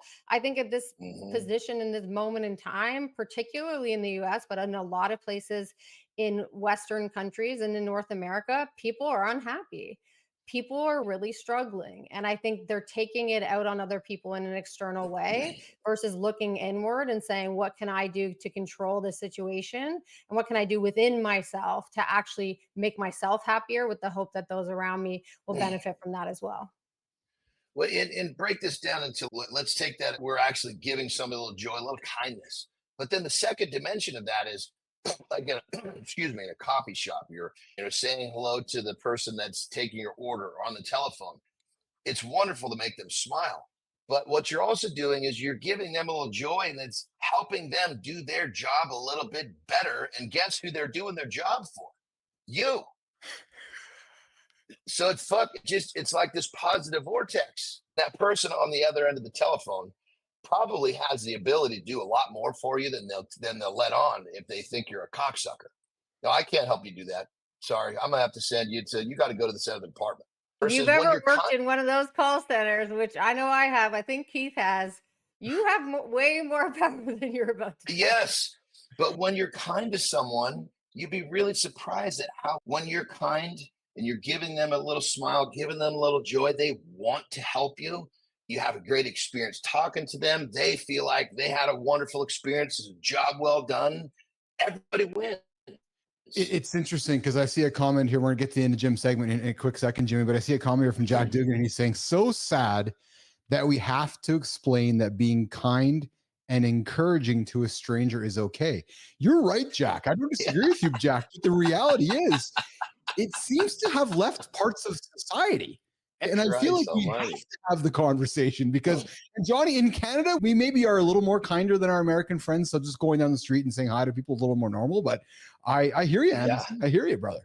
And the thing about it is, I get so much joy from smiling at someone and saying, hello, how are you? Their reaction, that's what creates the joy. Yes. And we all have complete control of, we can produce joy for ourselves and others, and it's all works as one. And it's just because it's just get right down to it. Going back to this whole conversation earlier, we're all human beings. Yes. And if we strip away all the bullshit, what do we want? We want to enjoy our lives. We want to be happy. And we can, if we work just a little bit together, it's pretty fucking easy. Oh, I love it. One thing I want to say too, by no means are we saying that this is easy. By no means are we saying that this is going to change all the hardship that's fucking happening in the world. Is just say hi to your neighbor. But what we are saying is that you can control parts of this, especially in these moments right now where everything feels out of control. Yeah. Take your piece of power and control that piece of it, that one little thing, and stick with that, because that's going to be way more powerful than sitting there and bitching and moaning about everything that you're unhappy about. Yeah. And on that level, I so agree, Christina. The message is not, hey, make somebody smile on the way to work and we're not going to have problems and with the shit that we're in with our political world. But what it is saying is, hey, just like we preach on the show, start small and focus on the shit you can control. And funny enough, the shit you can control is actually going to make somebody else happy as well. What's fun? It's really fun, John. And I alluded to this at the beginning of the show about teaching an old dog new tricks. I've loved embracing the word intention with certain things because it's really fun when you're intentional about things. So, John, I'm hearing you say when you're intentionally kind to somebody, you have that intentional kindness, and then you get something in response. It feels pretty fucking good, doesn't it, Johnny? You're like, yeah. Well, and check this out. I got to share this because I have to go out into the world when I know I'm going to see people. Even when my wife comes out of the bedroom, I have to be intentional about greeting her and doing the things that I do to help her understand how I feel about her. But going out in the world, it's almost like we've got these defaults just to put our heads down and just do this versus before you step outside, you know what? I'm going to greet and smile at the next person I see. And boom, you get this feeling like, oh, I want to do that again. And that's how your day starts to unfold. So you can get this ball rolling just by understanding, being intentional. Like you said, Keith, you do it to the first person. Your brain will give you some chemicals that makes you want to do it again. The next thing you know, you're saying hi to everybody. You're smiling at everybody and you're having a fucking great day. When I watch it often with Lauren, Christina, sometimes I got to make guys, it drives me nuts because she's so kind and her personality is so loving. And I love those attributes of her. But sometimes like Lauren, like not everybody wants to say hi to you, but no, but I do. And I love her enthusiasm because she's so kind. And everybody she talks to, they love her because her kindness, John, Christina, is always coming through with intention. And I don't know how you cannot like that kind of human being. Like, honest to God. Well, yeah, it's so true, brother. And the thing about it is we're doing it for ourselves. Yes. I feel good doing this. Yes, and if the person doesn't want to, if they don't want to respond, they don't want to play ball, no harm, no foul. I get it. I hope you have a better day tomorrow. And if I get another chance to smile at you, I'll do it again. But I'm doing it for me. Yes. And from the standpoint of, I'm not doing this because I'm expecting something in return. I'm doing it because it feels good to share joy. It feels good to be kind. And most people will respond. They don't have a choice. It's a reaction. Sometimes they're a little puzzled at first, but then they'll smile and you kind of like, whoa. And you can see that you've affected them and you feel good for helping them see the sun in their sky. And it's like, it's just this positive vortex. Next thing it's like, fuck, man, this is an amazing day. Yeah. You know what I love, Keith? You know what I love? I love picturing John walking down the street and John's walking and people think all the things that they think when they look at someone like John, right? Yes. And then he's, hey, how you doing? And they're just like, what the fuck are you talking about? Yes. And I just can't that vision is so awesome. I love it. I'm thinking, Chris, hold on, Johnny. I'm thinking, John, hold on, Johnny, but I'm thinking, Christina, it probably as much motivates John because, and again, we're talking in front of John, right? So John's 6'2", 280 pounds. He's he's a successful athlete. And on the outside, you look at the book and you immediately have a judgment. And then all of a sudden, then he opens his mouth to talk to him. Like, oh, it's not the cover of the book. And John's like, yeah, I've convinced you differently, motherfucker. That's exactly what's going on in his head brain, Christina. I'm sure. Here's another one too. We often will hold the door for someone, but do it in fucking silence. It's like you hold the door. How are you today? Whoa. It's just these little tiny simple gestures that just, and it's just being smile will provoke something in another person. And I think it's just such a missed part of our lives. Yes. In our current society. Morning intentions, morning matters, and morning manners. Tips from John Anderson, Christina Flynn, and Keith Billis here on Morning Loop Reloaded. Your mornings in the lab with Keith and friends. All right, we're gonna walk Christina off the stage, and we're gonna hang out. John and I are gonna hang out for a couple minutes in the gym. I'm taking the place of Marty for the next few days here this week, where we just making some changes to the schedule. And Johnny and I are going to talk about, I got two things for Johnny here right now, and he's the resident gym expert here. I'm just the guy talking. Johnny, you talk deep cheeks all the time, and I love it because you're talking about building those deep cheeks and the glutes, nice, good glutes. But to do that, you're really going to want to lean into lunges. let's talk about 3 types of lunges for incredible lower body strength. Because right now I'm envisioning the clip that sits after this conversation. Somebody going, I want to build some deep cheeks. I want to build some powerful glutes. Give me 3 lunges that I can work into my program this week that are going to help me accomplish that. John Anderson. I think when it comes down to the lunge, first off, a lunge, you have a really difficult time not working your glute in lunge. But I think what people tend to miss about any style of lunge, because there's walking lunge, there's all different types of lunges, is you have to take a deep enough step, because if you step and the weight is prominently on the ball of your foot or your toes, that's going to engage more of your quad. So what you want to do is when you take that step, you want to basically strike your, and you want to make sure as you go down that you can still stay heel heavy. If you stay heel heavy, that's gonna trigger the back of your leg. If your heel comes up, you're gonna feel all that stress go to the front of your leg, which will also fuck your knees up. So when you're doing a walking lunge, what I like to do is I like to kick my foot up and go really deep steps, strike that heel and stretch. I want it to be a big, open, deep step.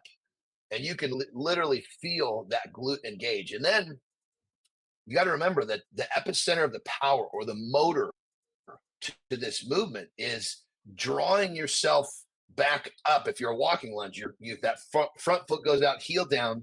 You want to leave the back leg alone. It's just dangling behind. What you want is you want to be digging that heel on the front foot, engaging that glute to pull yourself forward. Don't push yourself up from the back, because now you're engaging the quad again. So I think what's more important, rather than talking about different styles of lunges, is to understand the concept behind a lunge. No, I like that, Johnny, because I've been lifting my whole life and I've been doing squats and lunges. And as you're talking, I'm literally, like I'm describing to the people listening right now, I'm just moving my legs around and I hear what you're saying. And I you can feel it. I will intentionally reflect on the fact that I've been doing some of my lunges wrong. Because most people have never been taught how to lunge properly. I've been hitting my quads, but the magic of anchoring in the heel, I automatically went to my glute. I can feel it right now with you on the call here. I can feel it. I anchor my heel, I move forward, and automatically goes right to my glute, not in my quad. People say, goodness, sometimes, especially on a reverse, where you're standing still, backwards, right? People say, oh, my toes hurt. It's because you're fucking pushing off from that back foot. Yeah. You don't want to push off your toes. That's why your toes hurt, because you're fucking digging on them. You're just supposed to touch that thing down, then basically dig the leg that's still, how would I say it? So when you kick your left leg back, you want to basically dig your right heel into the ground to draw yourself back up. Don't push off that back leg, because if your toes are hurting. Nation, you got to watch this, man, and try it, because I get it, Johnny, because I'm stepping back. I've been fucking doing it wrong for so long. Well, check it out. So step back and push off your back feet and feel the fucking strain in your toes. I can. That's what I'm saying. Okay, now do it again, and don't think about the back foot. Dig that front heel in. You toes at all. Yes, man. So if you're having toe trouble in your lunge, that's because you're focused on basically pushing off from behind you, and it's not a push off behind you movement. It's a draw yourself forward movement, if it's a reverse or a walking. Now, if it's a standing where you're stepping forward, this is actually an easier one for people to get down, because you step forward, all you're going to do is dig in that heel and push yourself back. Because you're not going to push off your back foot, because you're trying to return to where you started. That makes sense? I'm rocking you because I'm listening to it. I'm trying it myself. Changing. So again, the power of intention, right? Intentionally concentrating on the heel, and then here's the tip. Yeah. So take all of this shit that we just talked about and melt it into something that's universal amongst all of the different style lunges. Yes. Is you have to make sure that your heel is always down. And you have to make sure that you're putting pressure on the heel. As soon as the pressure goes from your heel to the front of your foot, your toe, your ball of your foot, you basically shifted a bunch of the load into the quad. Now the quad's going to work no matter what. The glute's going to work no matter what. The question is what percentage. If you're doing a lunge properly, you should be probably close to 70%, maybe 75% on the back of the leg and the glute. If you're doing it wrong, that shifts the other way. A lot of times people say, I don't feel my glutes. No shit, because your heel's up in the air the whole time. Yeah. And this probably also emphasizes, Johnny, as we wrap the segment up, this probably emphasizes that if you're doing it with intention and proper form, you don't need the heaviest weights, do you? No, because when you literally keep the heel down and the pressure is in that glute, and you're actually literally thinking about contracting that glute for the movement, it's a completely different deal. Now, if you don't understand what we're talking about, and you're basically just harnessing every muscle that the body will harness to try to get back to your starting point, then you're really not focused on the glute or the deep cheeks, because that's what this is all about. Yes. And yeah, you're going to feel like, God, I don't feel my glutes, so I better put some more weight on there. No, dipshit, just learn to do it right. That's what I've learned in this segment with you. And I wanted to take it here because I'm the everyman. I've been doing this thing in the gym for years, and I've learned something from you. And what I've learned from this whole thing, most importantly, is form, intention, and it doesn't have to be heavy weight. But then the last point, Johnny, which you always talk about with our audience, is that you don't need the gym. The power of the body movement, the power of the body weight. So just doing walking lunges, front or back, with proper form and technique, powerful, isn't it, John? Dude, go to a park, go to a beach, and do walking lunges. It's fucking fun, man. Yes. It's fun. One more caveat. If that heel is down and your toe is up, if you really want to be safe, keep your toes up in the air, which is a little goofy to balance at first, but then that's going to help you understand what the heel down feels like. Because a lot of times when I think my heel's down, we'll pull your toes up in the air. If you step into that position, pull your toes in the air, finish the movement, you're going to feel that you're going to understand the load in the heel, and that's what you're looking for. Dude, that's fucking gold, man. I just, again, Zeglin, buddy, you've been training me for years. You missed this one, man. You missed it. So, Johnny, we're going to have to tease AJ tomorrow on the show here because AJ has been training me for years, but we missed this lunging part because AJ did it. He had us doing lunges left and right. And when I climbed Kilimanjaro, I was doing lunges left and right. But I admittedly, Johnny was probably focusing too much on the quad. And now that you've taught me, I'm really going to emphasize on my legs day tomorrow, toe up, heels down, less weight on form. This converts this toe up thing in a heel down converts into a squat to keep your knees from getting fucked up. Because most people at the bottom, their heels come up, too much weight goes into the quad, which goes right to that patella tendon in the front of the knee. People are like, squats hurt my knees. No shit, you're doing it wrong. If you literally, when I teach people to squat, kick your shoes off, pull your toes in the air, squat now. Don't let those toes touch down. All I tell you is toes in the air, shoes off, toes in the air, right? Yes. And I want you to do a squat, but I don't want you to think about bending your knees.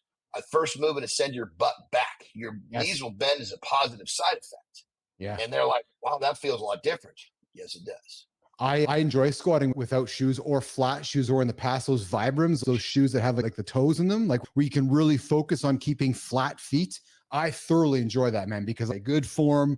I focus on my heels because I'm correct. I'm focusing down and letting my. Here's the thing: most people think they're focusing on their heels until they do it with their toes up. Then they're like, "Holy shit! I guess it wasn't focused on my heels enough." Yeah. All right, good stuff, man. Good stuff. We're gonna keep the chat going in the gym with John and Marty, John and Keith here this week. We're gonna bring Marty in as well here along the way. But Johnny, some things I want to talk about with you is how we use mirrors. Sometimes we as guys are scared of the mirror. Maybe there's ways we can use the mirror to motivate, inspire, and help us. Let's talk about that this week. And I also want to talk about burpees. I know you're a big fan of burpees, but burpees might be the number one fat burning exercise we as human beings could be. Hey, Johnny? You know why they're great? Because nobody wants to do them. Yeah, yes. And when you're doing something you don't want to do, starting off your day doing anything you don't want to do, even if it's just 10, you're off to the races. So then we'll take a page from Evan Marks before we walk in Christina. And I know you got to rock and roll here, Johnny. Start your day with a cold shower for 3 minutes as per Evan Marks, and then move to John's favorite burpees, and then come back and talk to Keith and John, see how you're feeling, because you're probably feeling pretty good. Hey, Johnny? Cold shower to burpees, right? That's it. The burpees will warm you back up after the cold shower. That's it. All right, in the gym with John and Marty. Standing in for Marty is Keith Billis here. Mornings in the Lab with Keith and friends. Johnny's going to rock and roll out of here, and we're going to bring Christina up here. We're going to go to Community Corner. But before we go, Johnny, quickly, a highlight from today's show for you? I thought Evan was a rock star, man. He was a rock He was star. talking my language, baby. It was good shit. So it's just so nice as I talk in a certain way about the brain and neurotrans, and it's like it's so nice to have somebody else come on and do the same thing, because it's sometimes I feel like the Lone Ranger because people don't understand how powerful the shit is. I'll keep preaching my thing, but it's just so nice to have other people come and join the party. And it's because the power of the mind is far more powerful than anything else we have. Yes, yes, yes, yes. All right, Johnny, I know you got a big day happening in California there. You get after it, my friend, and we'll knock on your door. What I'm doing? You know what I'm doing? Hi. I'm going to the golf course, baby. We're doing content on the golf course today. Come on. And Let's go. I know how that looks. I'm envisioning how it looks. A cigar, some golf gear. Johnny's going to look jacked. I got some hamburgers in a fucking Ziploc sack. As soon as I whipped that out, you saw the last time I was golfing, I whipped out I got a cigar here and I whipped out a burger and I got my phone, and there the fucking videographer was all over that. He was like, what the fuck is going on here? He's good. You're a gangster. I said, you can call me whatever you want, but I'm going to go over here and do my thing. You're a gangster. Johnny Anderson, the gangster. You get after Johnny. Always appreciate you, brother. You have yourself a great day on the golf course. We'll catch up with you later. And of course, we'll see you in the morning. All right? Absolutely, guys. See you in the morning. All right. Okay. Johnny's out of here, and Keith, Christina are left here in Mornings in the Lab with Keith and friends. We're going to pivot to our community corner segment, Jimmy. And today we are going to feature an accomplished comedy writer, Christina. Comedy writer and speaker, and this creator has written for some of the most iconic shows, not including Mornings in the Lab with Keith and Friends. Nope. Earning 7 Emmy Awards along the way. Maybe we can win an Emmy for this show. Maybe somebody along the way will want to nominate for an Emmy, or maybe or maybe we can go for a Grammy. I can start singing. No. And we could get a Grammy. No, not if that's your voice. This creator is also a master of human and business. And Jimmy, we need to keep the singing part when we cut the creator spotlight for the creator we're going to celebrate. Please so that do. when it goes Please across do. all the platforms, we want to keep singing voice for the Grammys. And then this human also has a deep understanding of connection. Oh yeah. This human who we're celebrating uses humor to help professionals build trust and create meaningful business relationships. She's an advocate for authentic communication, which is good. And she is also a comedian and a speaker. Awesome. We might have to have her on the show so you guys can actually have a comedian on the show and actually have a speaker on the show who's not me. She shows leaders how to harness the power of laughter to improve communication engagement. So today's creator spotlight is somebody who we are going to celebrate. I'm going to move my attention to this camera over here. Today's creator spotlight for Mornings in the Lab with Keith and Friends is Beth Sherman. Hey. Hey, Beth. Hey, Beth. Hey. Apparently you're funny. Yeah. So we want to have you on the show because I'm not funny, apparently. So if you want to be funny, we want to have you on the show. She's about laughter connects, harness the power of humor to create and nurture business relationships, speaker, comedian, Emmy-winning comedy writer, an American in London. Christina Flynn, why are we celebrating Beth Sherman from London, as Marty would say, London, England? I fucking love Beth. When I came across Beth, immediately I was like, I love this woman. She is just real, and she doesn't hold back. What I love most about her is that, yes, like 7 Emmys. She's written for Letterman, Leno, Ellen. She's been and was on the road as a comedian herself for many years. And she's taking that very unique expertise and skill that she has that not many people, particularly in the LinkedIn world, have. And she's saying, hey, there's real value for this. Not just if you want to just get up on stage and do stand up. No, aside from that, there's a way for you to integrate humor and authenticity to connect more with your audience. And I'm going to actually teach you. So if you love humor and if you love comedy, this is the dope part about Beth. She breaks it down for you on how you can actually do this. So I geek out because I get to learn the insides from someone who's done it for many people and herself. And then I'm able to take those learnings and those insights and apply it to my own life and my own connection with folks. It's a huge value that she's offering people. It's just that simple. If you could sit down with a writer who wrote for Ellen and Leno and Letterman and has done it herself for years, and she was going to teach you how to use humor so that you can connect to an audience just like she and every comedian has to do.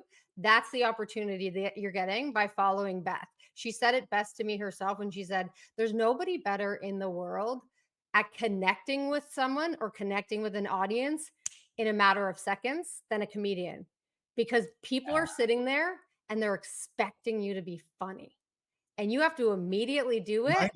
or they're going to shit talk you, or they're going to tune out, whatever it is. So she's got this ridiculous skill and she's bringing it to LinkedIn. So I love watching her and I love learning from her. That's true, eh? You go to some place, people are expecting you to make them laugh. And if you don't make them laugh, they're instantly pissed off. There's no gray. It's just black and white. It's, oh, that's not funny. It's just a ridiculous concept, because It like is. nobody expects anybody else and their profession to show up as their profession. So like you're not an actuary and you walk in the room and everyone's like, what's the risk factor here? Tell me about it. There's no other profession in the world that does that. But comedians, all of a sudden, it's you're funny. You should be funny. It's like Make they're me fucking laugh. performing. Shut Make up. me laugh. Yeah. Make me laugh. That's your job in the world, to make So me laugh. So Beth Sherman, we want you to come on the show with us. And hey, you're in London there, so it's the middle of the day there for you. We got fuck, John Anderson's got to get up in the middle of the night.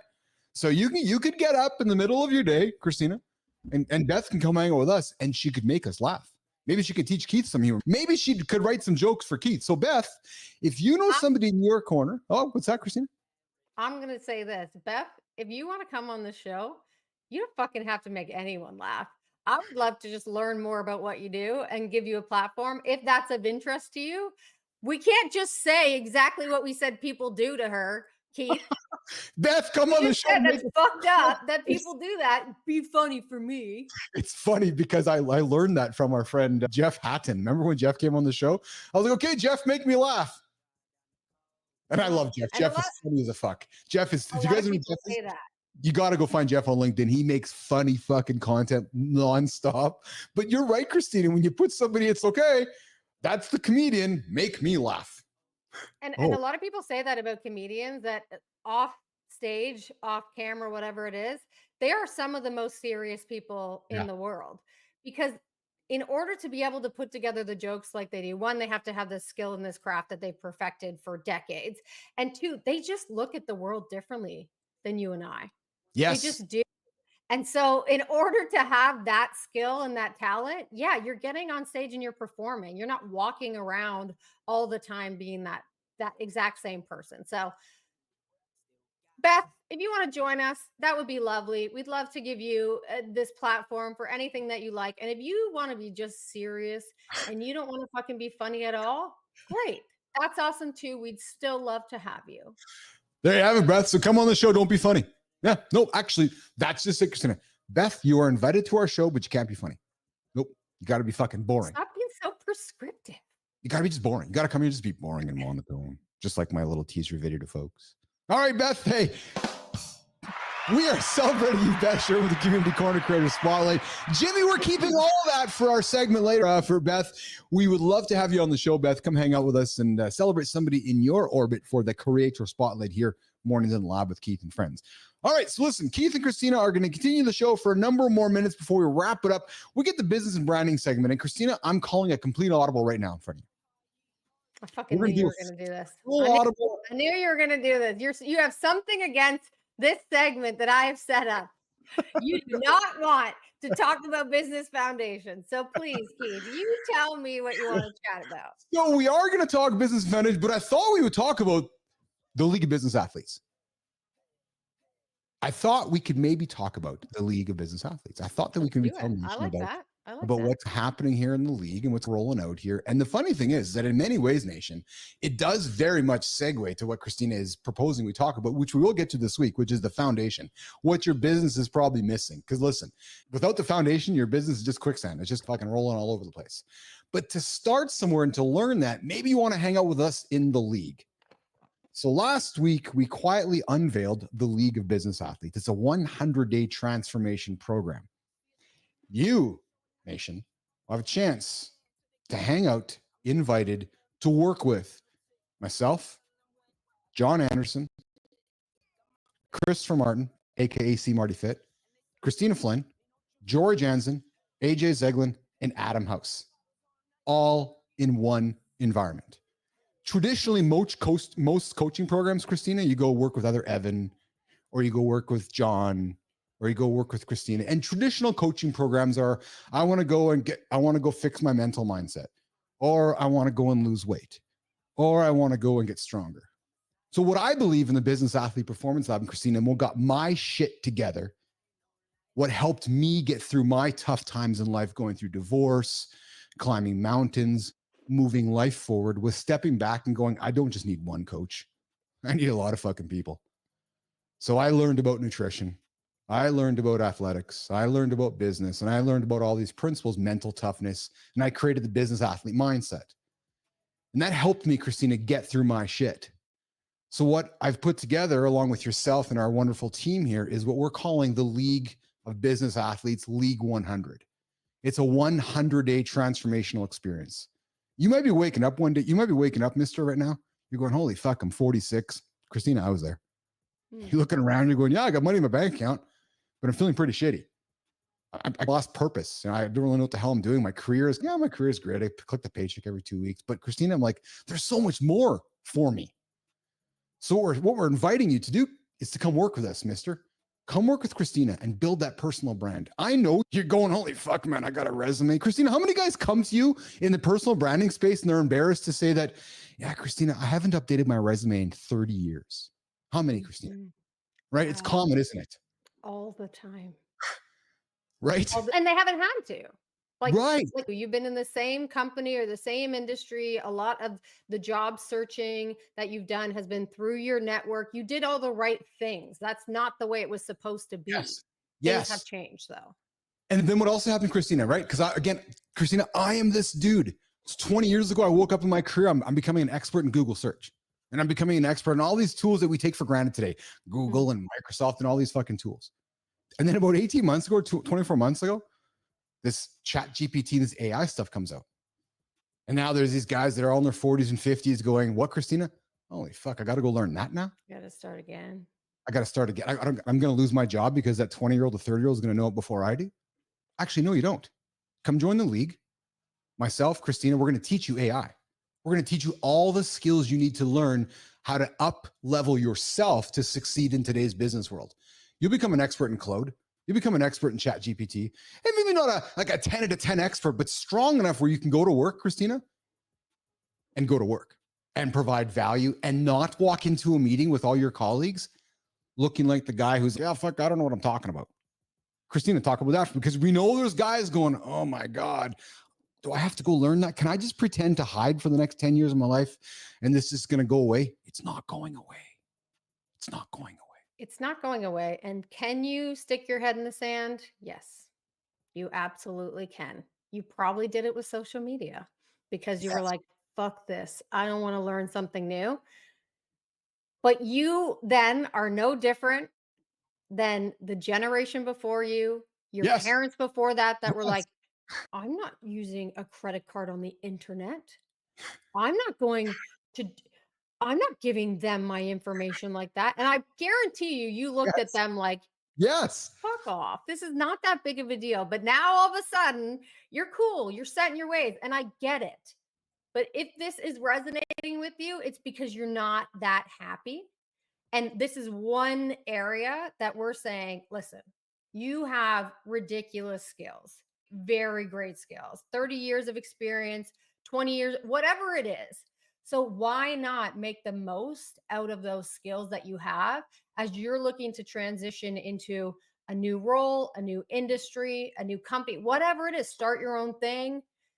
As you're looking to do this, why not make the most out of those skills with the tools and the technology that's available to you? Right now, the biggest one is AI. Yeah. So why ignore it? If you were completely happy, you wouldn't be fucking listening to us anyways. Christina, I believe guys like me and Evan Marks, with all respect to my younger 30, 40-year-old friends, I think guys like Evan Marks and myself have an edge. Because if we can learn the modern technologies, but then bring our silver hairs to the front and all that experience we've gained, all that experience tied to today's technologies, man, You're like, holy shit, I want to go learn from Keith or Evan and learn all the 30, 40 years of shit that he's failed at or learned at. Plus the guy knows how to use Claude and Chat GPT.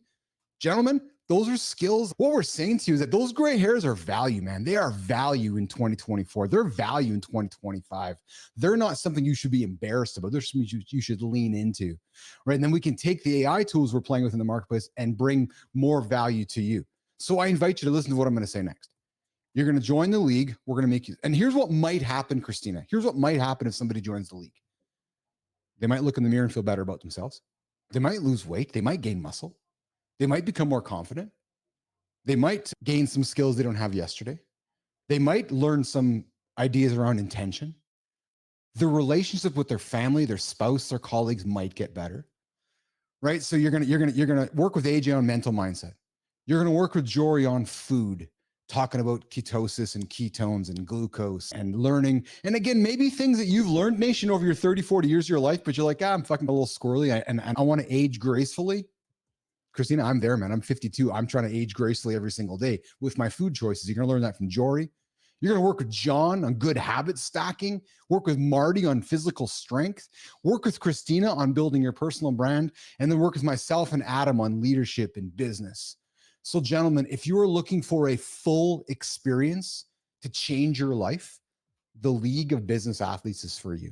It's a 100-day program. But when the 100 is up, Christine, you don't leave. No, you're part of the league forever. You're part of the league. We only got 10 spots available in a brotherhood. And our plan is to launch brotherhoods throughout the year. So Christina, you also might connect with people like Evan Marks. I don't know about you, but I wouldn't mind having Evan Marks in my network, or a guy like Adam House or John Anderson. You know what I'm saying? Mm-hmm. Or Chris Flynn or Christopher Martin. Like, connect. And you might even get a chance to be on the show over. And you might have an accountability partner. So I'm just saying, you join the league, you start your day every single day with intention. You got partners in life to help you achieve your big, audacious goals. What am I missing, Christina? There's lots going on here that people just don't know what's hitting them with. It's a pretty substantial program. Yeah, I think too, oftentimes some of the first conversations that I have with my clients when we sit down and I'm like, what's going on? Like, why did you reach out to me? What's happening? And a lot of times the conversation is, I'm fucking looking at these people out here on LinkedIn, these people claiming to be experts, these people that I know don't have nearly what I have in terms of experience and intel. And they're pissed. They're like, who the fuck is this person? Because that's like our ego's response, right? Who the fuck are you? Who the fuck are you out here doing this and doing that? And my response is always, they say, how the fuck did they get that? How the fuck did they get that role? How the fuck did they get this? Working with Nike, working with it. You want to know how they fucking did it? They got to know and understand themselves and their story, and they built a personal brand around it. And all of that stuff combined with feeling better about yourself, getting over those like limiting beliefs that we all have, figuring your shit out about what's next, your body, your brain, your mind, your spirit, all of that stuff that we all need to perform at the highest level. Those are what those people that you're judging online are doing. And they're going to continue to do because they see an opportunity that you don't. So either you take advantage of it or continue to watch people that have less experience, less knowledge, less insights to offer than you do, get the opportunities that you think you should be getting.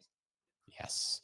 And Christina, in my closing comments before we say goodbye to Business Athlete Nation, I'm going to leave this with you guys. I was reflecting upon this before I walked into my semi-cold shower this morning, Christina. It wasn't fully cold. I feel like I know I'm not at fully cold. I can't breathe. I'm anticipating that there's probably going to be a moment where I'm going to be having a cold shower here soon because I'm getting on this show every single day talking about the power of it. And I don't know how I can't be hypocritical. So Evan, you fucker, man, you're actually convincing me to walk into the cold shower here. But my point, Christina, is this. And here's the most important part of what I'm going to tell everybody right now. We are not selling you a brand new system. Nope, no system. You hear us talk about this every single day on the show. The magic with the League 100 is two things. Starting your day first thing in the morning with us. And secondly, having an accountability partner called Mornings in the Lab with Keith and Friends, with Christina and John and Marty and Keith and AJ and Jory and Adam all in your corner. That's it. There's no magic rocket science. There's no magic recipe. There's no, here's the formula of what you have to do. No, you're not a child. You're not a child. We're not bringing children to the program. We're bringing men who want to succeed, but need some help with accountability and need just help staying on course. So no, you're not coming here and getting a brand new, the miraculous system from Keith and John. No, we're going to give you things to think about. We're going to teach you. We're not going to tell you what to do. Most coaches will tell you what to do. And then Christina, when the program's done, what happens? They fail because the coach no longer tells them what to do. So what we're going to do is say, hey, we'll see you tomorrow at 6. We'll see you tomorrow at 6. We'll see you tomorrow at 6. We'll see you tomorrow at 6. We're going to be at 5. And I believe that if you keep doing it every single day and you show up with intention, the 100 days are going to be magical, but then the remaining 265 days of your year are going to be even more magical. And then Christina, the rest of your life is going to be magical for one reason only. We've helped you build sustainable habits for a lifetime. How do I know this, Christina? Because I went through it. That's it. That's it. That's it. I'm going through it right now. There you go. Awesome. Nation, I love you guys for tuning in today. We're going to wrap up the show, Jimmy. What a great show today. Evan Marks brought some nuggets. His energy, I didn't know if I was going to be able to keep up to that, but I'm glad that we had Evan here, and we're going to bring Evan back. Evan's clearly a business athlete. Jory dropped nuggets, and I loved your topic that you had on the table today regarding how we teach our children food, and I want to get into that perhaps next week.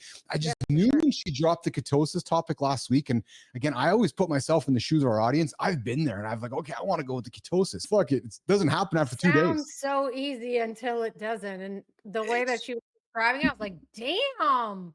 Yeah. This is not like a podcast description I've heard before. Right. I was like, oh, this is not that simple. Okay. No. And it makes sense, obviously, but still.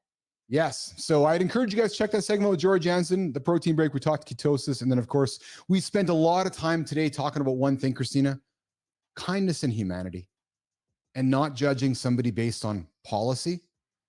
Judge somebody based on who they are as a human being, because there's a very distinct difference. So as you're going through your day this week, nation, as you're going through your week this week, nation, I invite you just to always lead with humanity and kindness. And man, I know it's cliche, but there's a reason we use cliches, because they're true. Mm-hmm. Christina, let's get out of here. Let's have a good day. Let's go tackle it. Monday in the week, Monday at the Loop, November 4th.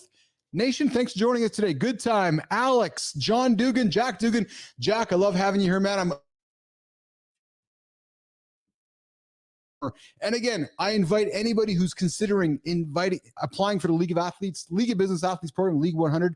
We have it running. It's BAPL.ai/will you qualify. You got to qualify for the program. We're not just taking anybody with a credit card. True story. All right, let's get out of here. Jimmy, let's go to work. Christina, let's go to work. Have a good day, guys. We'll see you later.